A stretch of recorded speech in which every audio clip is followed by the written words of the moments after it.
திமுக ஆட்சியில் நீங்க பாத்தீங்கன்னா திரு உதயநிதி அவர்கள் இதே இந்த டாஸ்மாக் ஊழல் வழக்குல சம்பந்தப்பட்டு இருப்பதாக பல்வேறு நபர்கள் பேசப்பட்ட தகவலை நம்ம பார்க்கிறோம். அது வழக்கு நிலுவையில் இருக்கிறது. சொல்ல முடியாது. உதயநிதி அவர்கள் கூட திடீரென்று சம்பந்தப்பட்ட அந்த குற்றத்தில் கைது செய்யப்பட்டால் அவர் இப்ப துணை முதல்வராக இருக்காரு. 30 நாள்ல நீதிமன்றம் அவருக்கு பிணை கொடுக்கலன்னா துணை முதல்வர் பதவி தூக்கி எறியப்படும். ஒரு பிரதமரோ ஒரு அமைச்சரோ அல்லது முதலமைச்சரோ யாராக இருந்தாலும் ஊழல் வழக்கில் தவறு செய்து கைது செய்யப்பட்டு 30 நாட்களுக்கு மேல் அவர்கள் சிறையில் இருந்தால் அவர்களுடைய பொறுப்பு பறிக்கப்படும். இத கொண்டு வந்ததுமே இங்கிருந்து திமுக பதறுது, அந்த பக்கம் மம்தா பதறுகிறார்கள், காங்கிரஸ் பதறுகிறது. ஏன் பதறீங்க?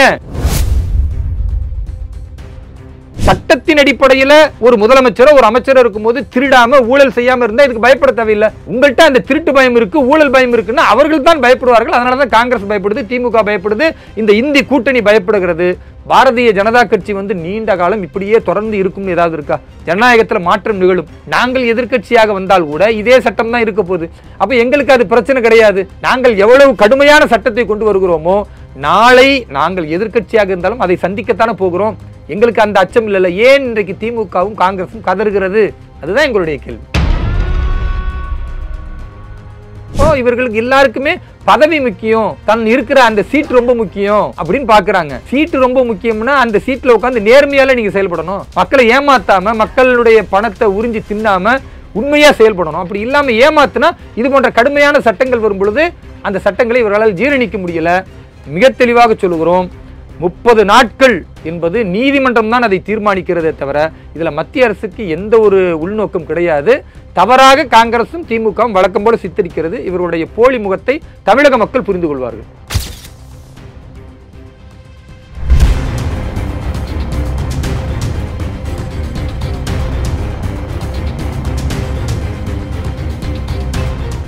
ரியல் ஒன் நேயர்களுக்கு வணக்கம். இன்று நம்மளுடைய நேர்காணலுக்கு சிறுபான்மையினர் அணி பாஜகவின் தேசிய செயலாளரான திரு வேலூர் இப்ராஹிம் அவர்கள் இணைஞ்சிருக்காங்க. சார் வணக்கம். வாழ்க வளமுடன். எப்படி இருக்கீங்க? இறைவனர்களால் சிறப்பா இருக்கேன். ஆகஸ்ட் 26 மோடி அவர்கள் தமிழ்நாட்டிற்கு வருகை புரிகிற மாதிரி இருந்தது. திருவண்ணாமலை, சிதம்பரம் இந்த மாதிரியான கோயில்களில் வழிபடுறதுக்காக. தற்பொழுது அக்டோபர் மாதம் முதல் வாரத்திற்கு தள்ளி போயிருக்கு. அக்டோபர் மாதம் அந்த முதல் வாரம் அப்படிங்கிறது தசரா ஹாலிடேஸ் வரக்கூடிய ஒரு நேரம். அதன் பின்பு தீபாவளி இந்த மாதிரியான பண்டிகை நாளில் வராரு. பர்டிகுலராக அந்த டேட்டுக்கு தள்ளி போனதுக்கு ஏதாவது காரணங்கள் எதுவும் இருக்கா சார்? வழிபாடு என்பதை தாண்டி தேச நலன், பல்வேறு நாடுகளுடைய மிக முக்கியமானவர்கள் வரும் பொழுது சந்திப்பு, அதே போன்று இப்போ அமெரிக்காவிற்கும் ரஷ்யாவிற்கும் மத்தியில் நாம் நல்லுறவை பேணுவதில் இருக்கக்கூடிய சில சிக்கல்களை சரி செய்ய வேண்டியிருக்கிறது. இது மாதிரி பெரிய பெரிய விஷயங்களை பாரத பிரதமர் திரு நரேந்திர மோடி அவர்கள் மிகச்சிறப்பாக செய்து கொண்டிருக்கும் பொழுது இந்த பயண மாற்றம் ஏற்பட்டிருக்கும் என்று நான் கருதுகிறேன். அடிப்படையில் நீங்கள் ஒன்று பார்க்கணும். தமிழகத்திற்கு பாரத பிரதமர் திரு நரேந்திர மோடி அவர்கள் தொடர்ந்து வருகிறார் அப்படி என்பது திமுக அச்சத்தில் இருக்கிறது. ஏன் அச்சத்தில் இருக்குன்னா, திமுகவுடைய ஒரு ஆட்சியில் 4 வருஷத்தில் பார்த்தீங்கன்னா எல்லா விதத்திலும் விலைவாசி ஏற்றத்தில் இருக்கு. மின்சார கட்டணத்தை பார்த்தீங்கன்னா 3 மடங்கு இன்னைக்கு விலை ஏறி இருக்கு.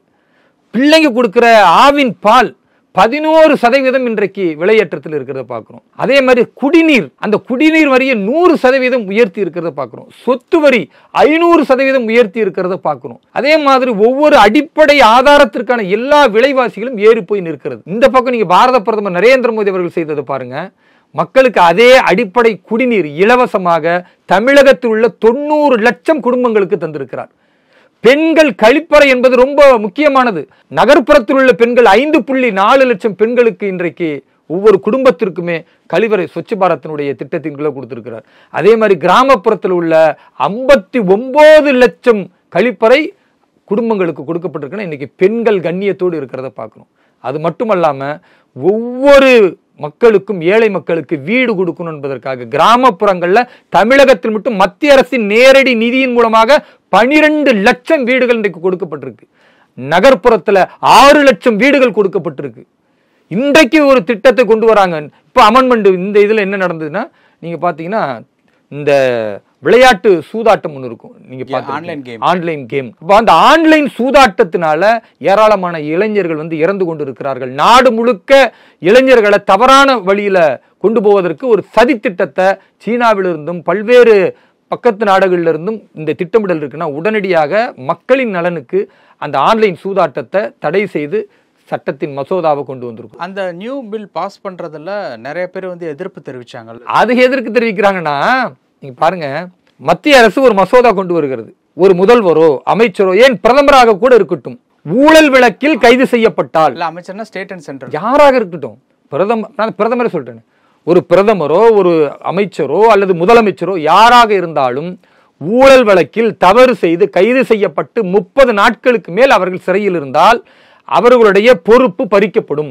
இத கொண்டு வந்ததுமே இங்கிருந்து திமுக பதறுது, அந்த பக்கம் மம்தா பதறுகிறார்கள், காங்கிரஸ் பதறுகிறது. ஏன் பதறீங்க? ஏன் பதறாங்க அப்படின்னா, எந்த விதமான விசாரணை எதுவுமே இல்லாம 30 தேதி வரைக்குமே வந்து சிறை, அதுக்கப்புறம் பதவி நீக்கம் அப்படின்னா இது எப்படி ஒரு ஜனநாயகத்திற்கான ஆரோக்கியமான போக்குன்னு கேட்கறாங்க. உங்களை கைது செய்து விட்டால் உடனடியாக நீதிமன்றத்தின் பக்கம் போயிடும். ஒருவர் 30 நாள் கைது செய்யப்பட்டு இருக்கிறார் என்றால், அவர் முதலமைச்சராக இருந்தால் ஒரு நீதிமன்றம் சும்மா பார்த்துக்கிட்டு இருக்குமா? இந்த சட்டம் இருக்கு, 30 நாள் அவருக்கு முதலமைச்சர் பதவி போயிடும் அப்படின்னா நீதிமன்றம் நடவடிக்கை எடுக்குமா இல்லையா? நீதிமன்றம் அவருக்கு வந்து முன்ஜாமீன் வழங்குமா வழங்காதா? அல்லது நீதிமன்றம் அவர் தவறானவர் என்றால் ஜாமீன் கிடையாதுன்னு சொல்லுமா இல்லையா? இது அரசின் மீது இவங்க குற்றம் சாட்டுறாங்க. இது நீதிமன்றம் எடுக்கிற முடிவு. நீதிமன்றம் அந்த முதலமைச்சர் பணி செய்வதுதான் சரி, அவர் மீது உள்ள குற்றச்சாட்டிற்கு நிச்சயமாக அவருக்கு பிணை வழங்கலாம்னு நினைத்தால் தாராளமாக ஒரு முதலமைச்சராக தொடரலாம். இல்ல அவர் மீது உள்ள குற்றச்சாட்டு அதிபயங்கரமானது, அவருக்கு பிணை வழங்கக்கூடாது என்று நினைத்தால் அவர் முதலமைச்சராக இருக்க தகுதியற்றவர் என்பதை நீதிமன்றம் தான் முடிவு செய்கிறதே தவிர மத்திய அரசோ இப்ப கொண்டு வந்த பில்லோ முடிவு செய்யல. நீதிமன்றத்தில் தான் நாங்க ஒப்படைக்கிறோம். சட்டத்தின் அடிப்படையில ஒரு முதலமைச்சரோ ஒரு அமைச்சரோ இருக்கும்போது திருடாம ஊழல் செய்யாம இருந்தா இதுக்கு பயப்பட தேவையில்லை. உங்கள்கிட்ட அந்த திருட்டு பயம் இருக்கு, ஊழல் பயம் இருக்குன்னா அவர்கள் தான் பயப்படுவார்கள். அதனாலதான் காங்கிரஸ் பயப்படுது, திமுக பயப்படுது, இந்த இந்தி கூட்டணி பயப்படுகிறது. பாரதிய ஜனதா கட்சி வந்து நீண்ட காலம் இப்படியே தொடர்ந்து இருக்கும்னு ஏதாவது இருக்கா? ஜனநாயகத்துல மாற்றம் நிகழும். நாங்கள் எதிர்க்கட்சியாக வந்தால் கூட இதே சட்டம் தான் இருக்க போகுது. அப்ப எங்களுக்கு அது பிரச்சனை கிடையாது. நாங்கள் எவ்வளவு கடுமையான சட்டத்தை கொண்டு வருகிறோமோ நாளை நாங்கள் எதிர்க்கட்சியாக இருந்தாலும் அதை சந்திக்கத்தானே போகிறோம். எங்களுக்கு அந்த அச்சம் இல்லைல்ல. ஏன் இன்றைக்கு திமுகவும் காங்கிரஸும் கதறுகிறது? அதுதான் எங்களுடைய கேள்வி. கதறதுக்கு அவங்க பிரச்சனையில சிக்கியிருக்காங்க அப்படிங்கிறது காரணமா, அவங்க பிரச்சனையில சிக்கியிருக்கிறதுனால இந்த நியூ பில் கொண்டு வரப்படுதா? திமுகவும் காங்கிரஸும் பயப்படுவதற்கு காரணம், அவர்கள் தொடர்ந்து ஊழல் செய்திருக்கிறார்கள். ஊழலுக்கான விஷயத்தில் திமுகவிலே 4-5 அமைச்சர்கள் இதுவரை கைது செய்யப்பட்டிருக்கிறார்கள். அதே மாதிரி காங்கிரஸ் அமைச்சர்களும் தொடர்ந்து கைது செய்து முன்னாள் அமைச்சர்கள் சிறைக்கு சென்று கொண்டு இருக்கிறார்கள். அப்போ இது மாதிரி போகும் பொழுது நாளை அவர்கள் மிக முக்கியமான பொறுப்புக்குள்ள மாநிலங்கள்ல இருக்கும் பொழுது அவங்களுடைய ஆட்சி அதிகாரம் பறிபோயிருமோ, இல்லை முதலமைச்சர் இருக்கிற அந்த பதவி பறிபோயிருச்சுன்னா வேற யாராவது வந்துருவாங்களோ, நம்ம குடும்ப அரசியல் நடக்காதோ அப்படின்ற இந்த பயங்கள் தொடர்ந்து இருப்பதனால தான் இந்த சட்டத்துக்கு பயப்படுறாங்க. குடும்பத்துக்குள்ளே யாராவது சிக்கியிருக்காங்களா? ஏங்க திமுக ஆட்சியில் நீங்க பாத்தீங்கன்னா திரு உதயநிதி அவர்கள் இதே இந்த டாஸ்மாக் ஊழல் வழக்குல சம்பந்தப்பட்டு இருப்பதாக பல்வேறு நபர்கள் பேசப்பட்ட தகவலை நம்ம பார்க்கிறோம். அது வழக்கு நிலுவையில் இருக்கிறது. சொல்ல முடியாது. உதயநிதி அவர்கள் கூட திடீரென்று சம்பந்தப்பட்ட அந்த குற்றத்தில் கைது செய்யப்பட்டால் அவர் இப்போ துணை முதல்வராக இருக்காரு. 30 நாள்ல நீதிமன்றம் அவருக்கு பிணை கொடுக்கலன்னா துணை முதல்வர் பதவி தூக்கி எறியப்படும். இதுதான் நிலைமை. அப்போ இவர்களுக்கு எல்லாருக்குமே பதவி முக்கியம், தன் இருக்கிற அந்த சீட் ரொம்ப முக்கியம் அப்படின்னு பாக்குறாங்க. சீட்டு ரொம்ப முக்கியம்னா அந்த சீட்ல உட்காந்து நேர்மையால நீங்க செயல்படணும். மக்களை ஏமாத்தாம, மக்களுடைய பணத்தை உறிஞ்சி தின்னாம உண்மையா செயல்படணும். அப்படி இல்லாம ஏமாத்துனா இது போன்ற கடுமையான சட்டங்கள் வரும் பொழுது அந்த சட்டங்களை இவர்களால் ஜீரணிக்க முடியல. மிக தெளிவாக சொல்லுகிறோம், 30 நாட்கள் என்பது நீதிமன்றம் தான் அதை தீர்மானிக்கிறதே தவிர இதுல மத்திய அரசுக்கு எந்த ஒரு உள்நோக்கம் கிடையாது. தவறாக காங்கிரசும் திமுகவும் வழக்கம் போல சித்தரிக்கிறது. இவருடைய போலி முகத்தை தமிழக மக்கள் புரிந்து கொள்வார்கள். உதயநிதி சீட்டுக்கு ஏதாவது வேட்டு இருக்கா? உதயநிதியை பொறுத்த வரைக்கும் நம்ம தனிப்பட்டு சொல்ல முடியாதுங்க. ஊழல் செய்யக்கூடிய யாராக இருந்தாலும் நிச்சயமாக தண்டனை அனுபவிப்பார்கள். இப்போ சொன்னீங்கல்ல, அவரும் அந்த டாஸ்மார்க் ஊழல்ல சிக்கியிருக்கதா பல தகவல்கள் வந்து கேள்விப்பட முடிஞ்சது அப்படின்னு சொல்லிட்டு, வரும் நாட்கள்ல அந்த மாதிரியான விஷயங்கள் ஏதாவது கேட்கிறேன். அதாவது அரசியலை பொறுத்த வரைக்கும் யூகத்தின் அடிப்படையில் பேசுவது வேறு, நிதர்சனமான உண்மை என்பது வச்சு கேட்கிறேன். நிதர்சனமான உண்மை என்பது மதுபான ஊழலில் பல்வேறு நபர்கள் கைது செய்யப்பட்டிருக்கிறார்கள். கைது செய்த நபர்களுக்கும் உதயநிதி அவர்களுக்கும் தொடர்பு இருக்கிறது என்ற பல்வேறு பேச்சுக்களும் விசாரணைகளும் தொடர்ந்து கொண்டிருக்கிறது. அந்த விசாரணை உறுதி செய்யப்பட்டால் உதயநிதி ஸ்டாலின் தன்னுடைய துணை முதல்வர் பதவியிலிருந்து நீக்கப்படுவார். ஏன்னா 30 நாட்கள்ல நீதிமன்றம் அவருக்கு பிணை கொடுக்கலன்னா பதவி பறிபோயிரும். சொல்ல முடியாது, அது கூடிய விரைவில் கூட நடக்கலாம். இந்த சட்ட மசோதா அமெண்ட்மெண்ட் நடைமுறைக்கு வந்த பிறகு முதல் பலியாக திரு உதயநிதி கூட துணை முதல்வர் பதவியிலிருந்து இழக்கலாம். உதயநிதி ஏன் திரு ஸ்டாலின் அவர்கள் கூட முதலமைச்சர் பதவியிலிருந்து தூக்கி எறியப்படலாம். எது வேண்டுமானாலும் நடக்கும்.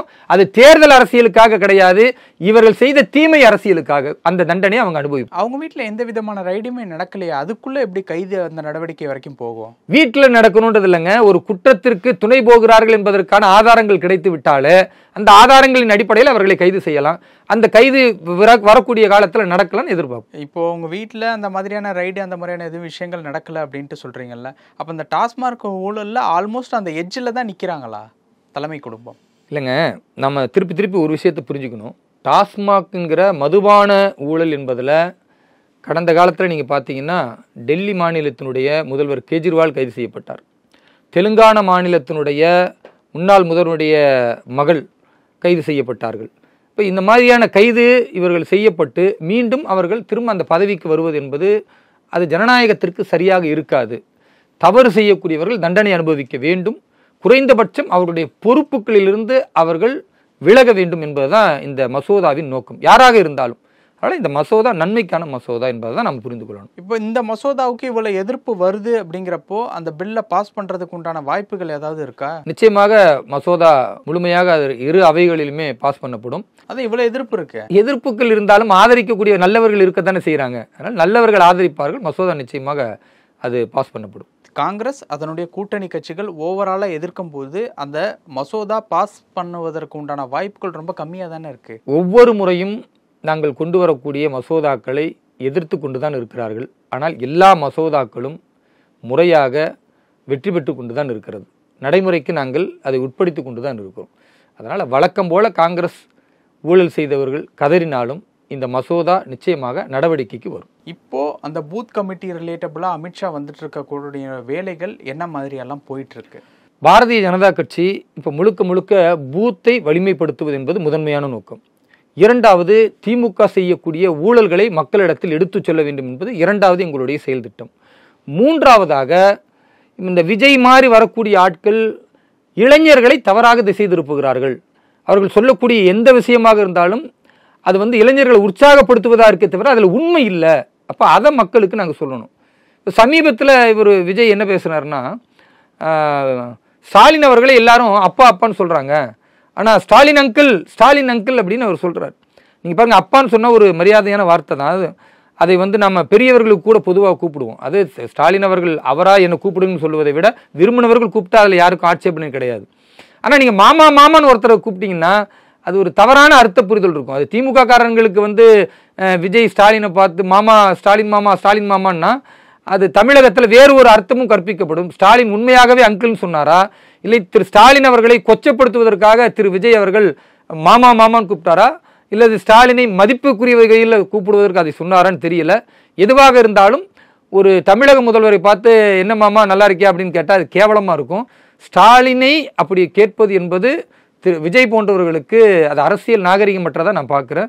அவர் இப்படி பேசினால் கண்டிப்பாக திமுக காரங்க இதை விட அசிங்கமாக பேச தெரிந்தவர்கள் தான்.